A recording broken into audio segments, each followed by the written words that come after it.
Interview அப்படின்னு சொன்னாலே நிறைய பேருக்கு கை காலெல்லாம் உதற ஆரம்பிச்சிடும். பட் நிறைய பேர் பயப்படுற மாதிரி இன்டர்வியூஸ்லாம் ஒன்றும் அவ்வளோ டெரரான விஷயம்லாம் கிடையாது. அது ஒரு சிம்பிளான ப்ராசஸ் தான். நீங்கள் எந்த வேலைக்கு போனாலும் சரி, அது எந்த இண்டஸ்ட்ரியில் வேலைக்கு போனாலும் சரி, இன்டர்வியூ அட்டென்ட் பண்ணாமல் உங்களை செலக்ட் பண்ணவே மாட்டாங்க. நீங்கள் இன்டர்வியூஸ் அட்டென்ட் பண்ணுற ஜாப் ரோல்ஸ் ஆர் இண்டஸ்ட்ரீஸ்க்கு ஏற்ற மாதிரி உங்களுடைய கொஸ்டின்ஸ் மாறுமே தவிர அந்த இன்டர்வியூ ப்ராசஸ் எல்லா இடத்துலையுமே ஒன்று தான். நீங்கள் பக்காவாக ப்ரிப்பேர் பண்ணிட்டு போனாலே எந்த இன்டர்வியூவாக இருந்தாலும் நீங்கள் ஈஸியாக கிராக் பண்ணிடலாம். நான் இந்த வீடியோவில் ஒரு சில இம்பார்ட்டண்ட்டான விஷயங்களை ரொம்ப பிரீஃபாக எக்ஸ்பிளைன் பண்ண போகிறேன். இதை ஃபாலோ பண்ணி நீங்கள் இன்டர்வியூக்கு ப்ரிப்பேர் பண்ணாலே போதும். You can easily crack any interviews. நீங்க மாஸ்டர் மைண்ட் சேனலை ஃபர்ஸ்ட் டைம் பார்க்குறவரா இருந்தீங்க அப்படின்னா, ஹே இட்ஸ் மீ மேடி. நம்ம சேனலில் இந்த மாதிரி நிறைய யூஸ்ஃபுல்லான வீடியோஸ் தான் நம்ம கிரியேட் பண்ணிட்டு இருக்கோம். அந்த வீடியோஸ் எதுவும் நீங்கள் மிஸ் பண்ணக்கூடாது அப்படின்னா இப்பவே சப்ஸ்கிரைப் பண்ணிக்கோங்க, பக்கத்தில் இருக்க பெல் ஐகானை பிரஸ் பண்ணிக்கோங்க. Welcome back to Master Mind, it's me Maddy.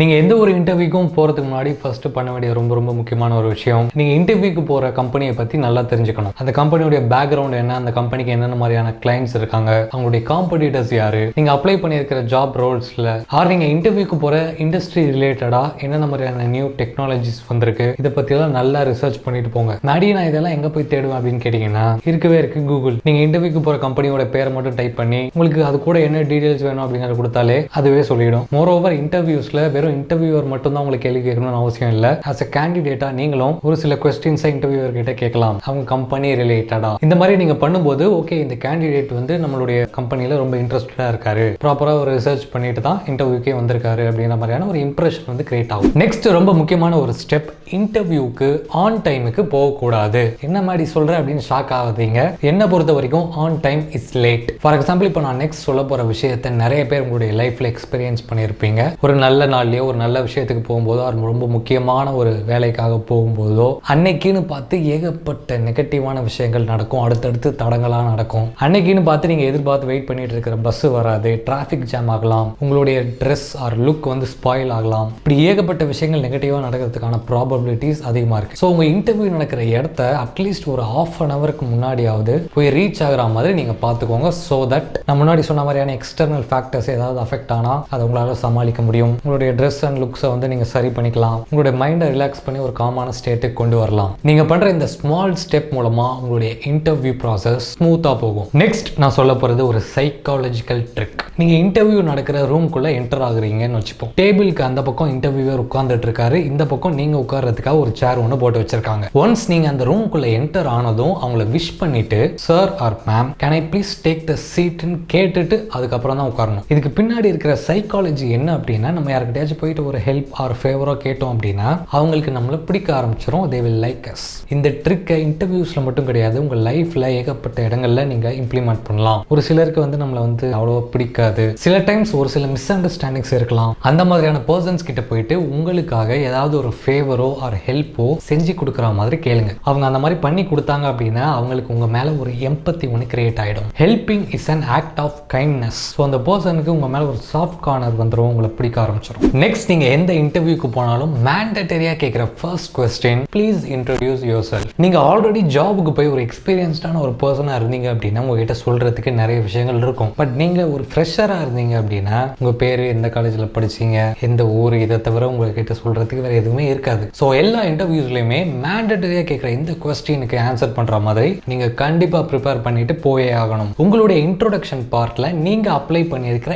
Industry ரிலேட்டடான டெக்னிக்கல் ஸ்கில்ஸ் உங்ககிட்ட என்னென்ன இருக்கு அப்படிங்கறத பத்தி நீங்க பேசலாம். இது கூடவே அந்த ஜாப் ரிலேட்டடா என்னென்ன விஷயங்கள்ல நீங்க பேஷனேட்டா இருக்கீங்க, அது சம்பந்தமான என்னென்ன ஸ்கில்ஸை நீங்க லேர்ன் பண்ணணும்னு நினைக்கிறீங்க அப்படிங்கறத பத்தியும் நீங்க பேசலாம். நெக்ஸ்ட் எல்லா இன்டர்வியூஸ்லயுமே இன்டர்வியூவர் கிட்ட நம்ம கொடுக்குற ஒரு முக்கியமான ஒரு விஷயம் ரெஸ்யூம். இந்த ரெஸ்யூம் ப்ரிப்பேர் பண்றதுல நிறைய பேர் பண்ற தப்பு என்ன தெரியுமா, அவங்க ஃப்ரெண்டுடைய ரெஸ்யூமை வாங்கி வெறும் பேரை மட்டும் மாத்திட்டு அதை அப்படியே காப்பி பேஸ்ட் பண்ணி இவங்களுடைய ரெஸ்யூமை ப்ரிப்பேர் பண்ணிடுவாங்க. தயவு செய்து அந்த மாதிரி பண்ணாதீங்க. ஒரு ரெஃபரன்ஸுக்கு வேணா உங்களுடைய ஃப்ரெண்டுடைய ரெஸ்யூமை நீங்க பார்த்துக்கலாம். அதே மாதிரி ரெஸ்யூம்ல உங்களுக்கு தெரியாத விஷயத்தை பத்திலாம் இஷ்டத்துக்கு அடிச்சு விடக்கூடாது. நிறைய பேர் என்ன நினைச்சிட்டு இருக்காங்க அப்படின்னா, இந்த மாதிரி நிறைய விஷயங்கள் நம்மளுடைய ரெஸ்யூம்ல போட்டோம் அப்படின்னா அதையெல்லாம் பார்த்து இம்ப்ரெஸ் ஆகி நம்ம செலக்ட் பண்ணிடுவாங்க அப்படின்னு. நோ, உங்களுடைய ரெஸ்யூமை வச்சு உங்களுக்கு வேலைலாம் கொடுக்க மாட்டாங்க. உங்களுடைய ரெஸ்யூம் ஜஸ்ட் அந்த இன்டர்வியூ ஸ்க்ரீனிங் ப்ராசஸ்க்கு மட்டும்தான் யூஸ் ஆகும். அது மட்டும் இல்லாமல் இன்டர்வியூஸில் ஒரு சில கொஸ்டின்ஸ் உங்களுடைய ரெஸ்யூமில் இருந்தே கேட்பாங்க. உங்களுக்கு தெரியாத விஷயத்தையெல்லாம் ரெஸ்யூமில் அடிச்சு விட்டுருந்தீங்கன்னா அதுலேருந்து கொஸ்டின்ஸ் கேட்டால் என்ன பண்ணுவீங்க?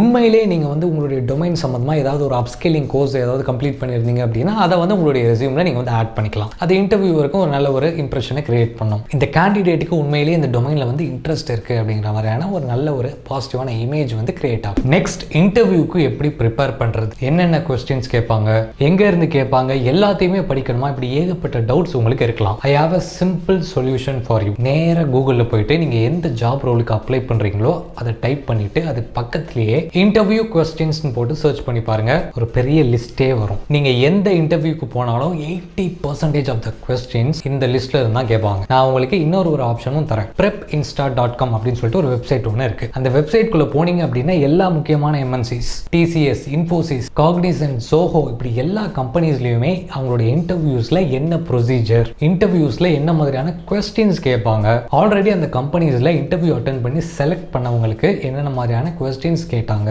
அவங்களுடைய அந்த எக்ஸ்பீரியன்ஸ் எப்படி இருந்தது, இப்படி எல்லா விஷயங்களையுமே அந்த வெப்சைட்ல உங்களால ஃப்ரீயா தெரிஞ்சுக்க முடியும். ஸோ இதை மறக்காம நோட் பண்ணி வச்சுக்கோங்க. நெக்ஸ்ட், ரொம்ப ரொம்ப ரொம்ப முக்கியமான ஒரு விஷயம், இன்டர்வியூஸ்ல நிறைய பேர் ஃபேஸ் பண்ற ஒரு ப்ராப்ளம் என்ன அப்படின்னா கம்யூனிகேஷன். உங்களுடைய இங்கிலீஷ் கம்யூனிகேஷன் ஸ்கில் நல்லா இருந்தால் மட்டும்தான் உங்களால் இன்டர்வியூஸை கிராக் பண்ண முடியும். You have no other option. So தயவு செய்து இங்கிலீஷில் பேசி ப்ராக்டிஸ் பண்ணி பாருங்க. வீட்டில் கண்ணாடி முன்னாடி பேசி பாருங்க. உங்கள் வீட்டில் இருக்கிறவங்களோட உங்க ஃப்ரெண்ட்ஸோட இங்கிலீஷில் பேசி ப்ராக்டிஸ் பண்ணி பாருங்க. முடிஞ்சா அவங்க கூட நீங்கள் ஒரு மாக் இன்டர்வியூ செஷன் மாதிரி கூட நீங்கள் அட்டென்ட் பண்ணி பார்க்கலாம். நிறைய பேர் இங்கிலீஷை மைண்டில் நல்லா சூப்பராக பேசுவாங்க. ஆனால் அந்த மைண்டில் இருக்கிற இங்கிலீஷை அவங்க வாயில பேச ஸ்டார்ட் பண்ணும்போது திணறிடுவாங்க. இதுக்கு என்ன ரீசன் அப்படின்னா சரியான ப்ராக்டிஸ் இல்லாததால் தான். நம்ம ப்ராக்டிஸ் பண்ண தான் நம்மளுடைய இங்கிலீஷ் ப்ரொஃபிஷியன்சி அதிகமாகும். நெக்ஸ்ட், ரொம்ப ரொம்ப ரொம்ப முக்கியமான இன்னொரு விஷயம், please don't lie in the interviews. எக்காரணத்தை கொண்டும் இன்டர்வியூஸ்ல போய் மட்டும் சொல்லிடாதீங்க.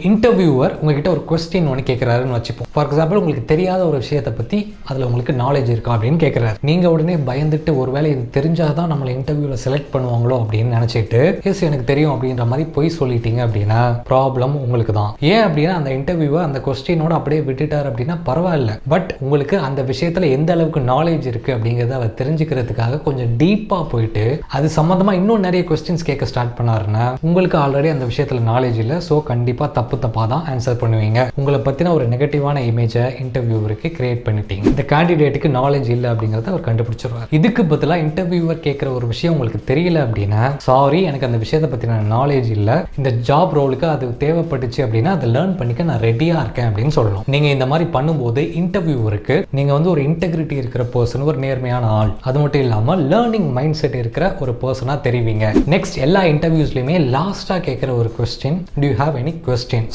இதுக்கு மெஜாரிட்டி ஆஃப் த கேண்டிடேட்ஸ் என்ன பண்ணுவாங்க அப்படின்னா நோ அப்படின்னு சொல்லி பேசாம இருந்துருவாங்க. நீங்க அப்படி பண்ணாதீங்க. அதுக்கு பதிலா நீங்க அப்ளை பண்ணியிருக்கிற ஜாப் ரோல்ல என்னென்ன மாதிரியான ப்ராஜெக்ட்ஸ் வரும், அந்த கம்பெனியோட கல்ச்சர் என்ன, அவங்களுடைய விஷன் என்ன, அதுக்கு உங்க சைட்ல இருந்து நீங்க என்னென்ன மாதிரியான விஷயங்களை கான்ட்ரிபியூட் பண்ண முடியும் அப்படிங்கிற மாதிரியான விஷயங்களை பத்தி பேசுங்க. சிம்பிளா சொல்லணும் அப்படின்னா, நீங்க இன்னும் அந்த ஜாப் ரோலுக்கு செலக்ட் ஆகல, பட் இருந்தாலும் நீங்க ஆல்ரெடி அந்த ஜாப்ல ஜாயின் பண்ண மாதிரியும் அந்த கம்பெனில வேலை பார்த்தீங்கன்னா நீங்க என்னென்ன விஷயங்கள்லாம் செய்வீங்க அப்படிங்கிற மாதிரியும் அந்த இன்டர்வியூவரோட மைண்ட்ல நீங்க ப்ரொஜெக்ட் பண்ணணும். சோ தட் நீங்க ஒரு கான்ஃபிடென்ட்டான ஒரு கேண்டிடேட்டா அந்த இன்டர்வியூவருக்கு தெரிவிங்க. அது மட்டும் இல்லாம இந்த கேண்டிடேட் ரொம்பவே இன்ட்ரெஸ்டடாகவும் கியூரியஸாகவும் இருக்காரு அப்படிங்கிற மாதிரி இன்டர்வியூவருடைய மனசுல பதியும். இந்த வீடியோல நான் சொன்ன விஷயங்கள் எல்லாமே உங்களுக்கு ரொம்பவே யூஸ்ஃபுல்லா இருந்திருக்கும் நான் நம்புறேன். நம்மளுடைய மாஸ்டர் மைண்ட் சேனல்ல இந்த மாதிரி நிறைய யூஸ்ஃபுல்லான வீடியோஸ் இருக்கு, அதையும் செக் பண்ணி பாருங்க. வேற என்ன டாபிக்ல உங்களுக்கு வீடியோ வேணும் அப்படிங்கறத கமெண்ட் பண்ணுங்க. நான் மறுபடியும் வேற ஒரு இன்ட்ரெஸ்டிங்கான வீடியோட உங்களுக்கு பார்க்குறேன். Until then, bye from Maddie.